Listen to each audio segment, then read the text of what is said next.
Bienvenue dans ma nouvelle série pour apprendre à programmer avec C# avec des situations tirées du monde professionnel et à 100% pratique.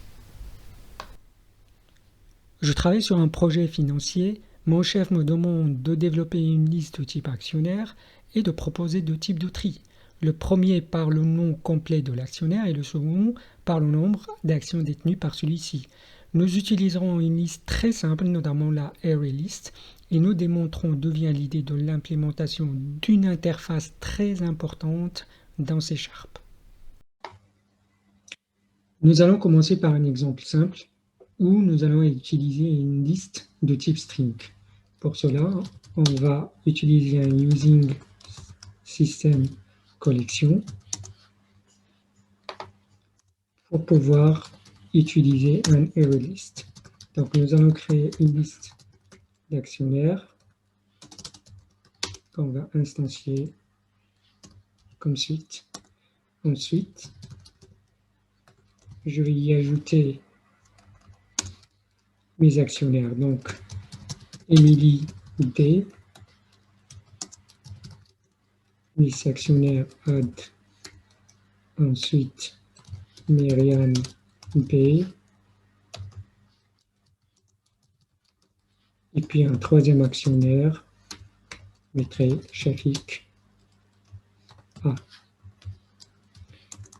Maintenant que j'ai trois actionnaires dans ma petite liste actionnaire, nous allons afficher son contenu.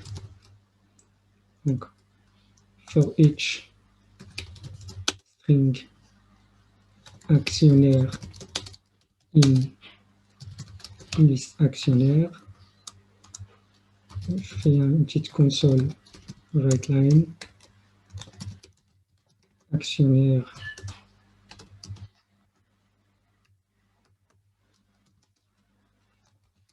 et j'affiche mon actionnaire.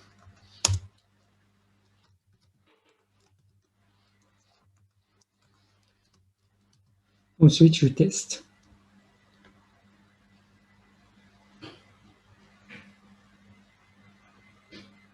Nous remarquons que l'ordre d'affichage est le même que celui que j'ai donné à mon programme, c'est-à-dire d'abord Émilie, ensuite Myriam, et puis Shafik.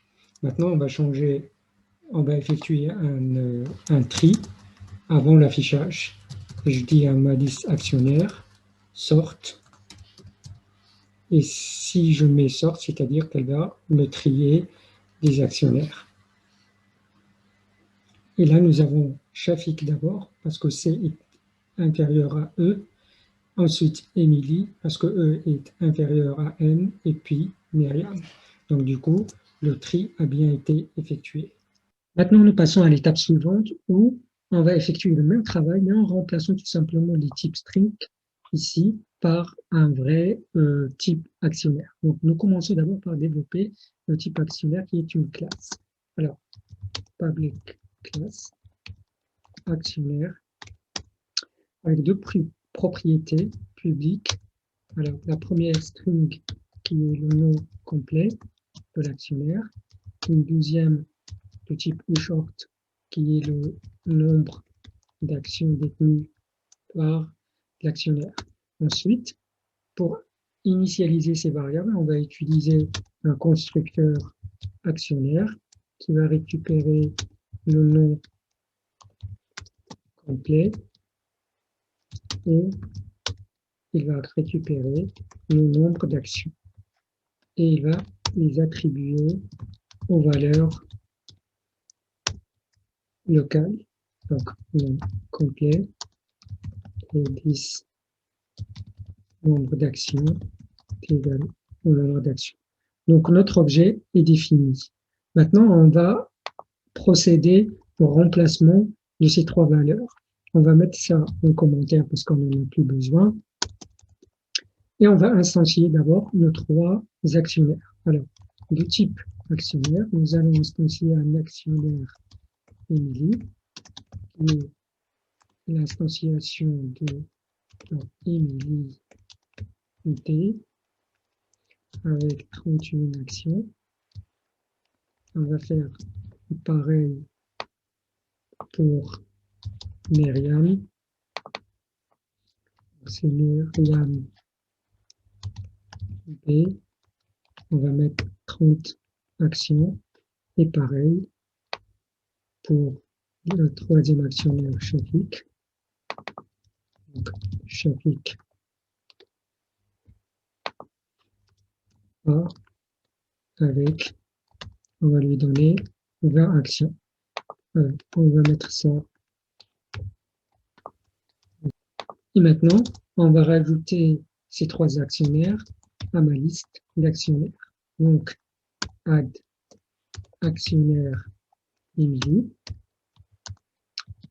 liste actionnaire, add actionnaire Myriam, ensuite add actionnaire Shafiq. Maintenant, on va parcourir ma liste. Alors, nous ne traitons plus le type string, mais plutôt le type actionnaire. Et puis, on va afficher, en plus de l'actionnaire, on va afficher le nombre d'actions détenues par l'actionnaire. Donc ici, on va afficher le nom complet et ensuite, on va aller chercher le nombre d'actionnaires. Maintenant, on va effectuer notre test. Et donc, nous remarquons que nous avons exactement le même ordre, Émilie, Myriam, puis Shafiq, que j'ai donné au préalable. Maintenant, on va essayer d'effectuer comme tout à l'heure le tri. Alors, si on appelle la fonction sort comme suite, on va voir cette fois-ci si ça va fonctionner ou pas. Alors, quand j'exécute, je vais avoir bien évidemment une erreur. Alors, failed to compare two elements in the array. Alors, pourquoi ça ne marche pas? C'est parce que tout simplement, la fonction sort ne peut pas gérer un type actionnaire. Elle peut gérer les types string comme on a fait lors du premier exemple, mais pas le type actionnaire parce qu'elle ne connaît pas ce type. La fonction sort, elle ne traite que les types qui sont déjà connus par Microsoft. Donc, il va falloir trouver une autre solution. Et c'est ce qui va nous amener à l'étape suivante. Donc, dans l'étape suivante, on regarde, quand on observe la fonction sort, elle a trois options. La première option sans paramètre, la deuxième avec un paramètre eComparer. Et c'est exactement celui-là dont on va profiter pour développer correctement notre tri. Alors, pour cela, on va développer une classe qui va hériter de eComparer et qui nous effectue le tri. Alors, donc, on va développer une classe qu'on va appeler actionnaire by name qui va hériter de eComparer comme on a vu. Donc, si elle hérite de eComparer, on va implémenter l'interface et il va falloir implémenter la fonction compare. Donc, si on veut comparer par nom, il suffit d'utiliser un return string compare et x, y, tout simplement. Par contre, il faut convertir dans le type actionnaire.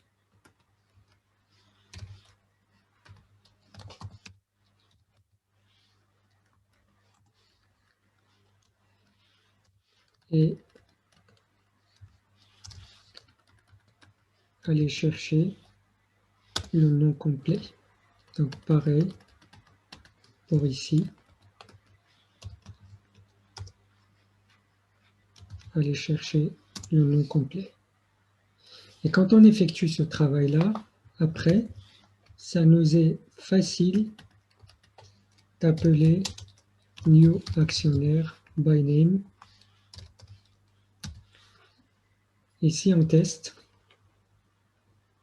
ça fonctionne et nous n'avons pas le même ordre. On a bien l'ordre Shafiq, Emily et puis Myriam qui est le bon ordre trier donc par le nom. Maintenant, on peut développer d'autres compareurs par nombre d'actions détenues, par exemple. Donc, ce qu'on peut mettre en place, c'est une autre classe, by nombre actions. Mais par contre, là, on ne peut pas utiliser la fonction string compare. Là, on va vérifier si x est nul. On va vérifier si y est aussi nul, auquel cas on va retourner un 0, parce que quand c'est égal, on retourne un 0. Else, dans ce cas-là, on va retourner un 1. Pourquoi? Parce que dans ce cas, c'est la deuxième variable qui est y qui va être qui existe, de x étant égal à nul et que y existe, donc il faut retourner 1 pour y. Sinon, si x est non nul, on va vérifier si y est nul. On fait un return -1, else, on va retourner.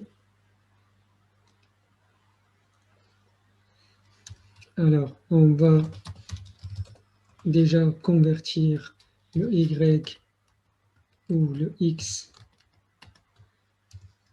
en actionnaire et on va chercher le nombre d'actions moins pareil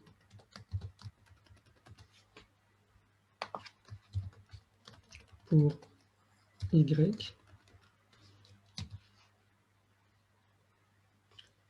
Et maintenant, pour tester, on va utiliser new actionnaire by nombre d'actions et on va voir si ça va fonctionner. Donc ça a bien fonctionné. Donc on a le 20, puis le 30 et à la fin le 31. Donc maintenant, on va passer à la dernière étape pour vous montrer qu'il existe une autre façon de développer le tri avec moins de lignes de code. Donc qui dit moins de lignes de code dit qu'on ne va plus avoir besoin de nos deux classes de tri que nous avons développées. Alors déjà, on a éliminé les deux classes. On va éliminer l'appel de ces classes. Et puis, tout ce qu'on a à faire, c'est d'aller dans notre classe actionnaire et d'hériter d'une nouvelle interface qui s'appelle iComparable. Cette interface iComparable nous permet d'implémenter la fonction compare to. Donc, pour ce faire, c'est simple, on fait un 10 et si on veut trier par nombre d'actions, on met nombre d'actions et on fait appel à compare_to, et puis notre objet, celui-là, il est de type object, donc on va juste le convertir au type actionnaire.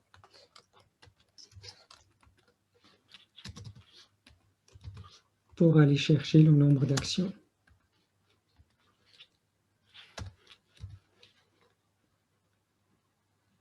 Et puis, faire un petit return derrière. Et c'est fini. Donc du coup, vous voyez, en fait, il n'y a que ça à développer. On ne met absolument plus rien dans la fonction sort. Ici, on teste. Ben voilà, on a bien notre tri 20, 30 et puis 31 à la fin. On va effectuer la même chose pour trier par le nom complet de l'actionnaire. Et donc, on va remplacer ici tout simplement le nombre par le nom complet. Et on va vérifier. Et on a bien d'abord Shafik, ensuite Émilie et puis Myriam. Maintenant, quel est le sens d'avoir démontré l'implémentation de deux interfaces iComparable et iComparable qui font exactement la même chose? Parce que si on a accès à la classe actionnaire, on peut utiliser l'interface iComparable. Mais il y a des cas où la classe actionnaire, elle peut avoir été développée dans une DLL à laquelle on n'a absolument pas accès.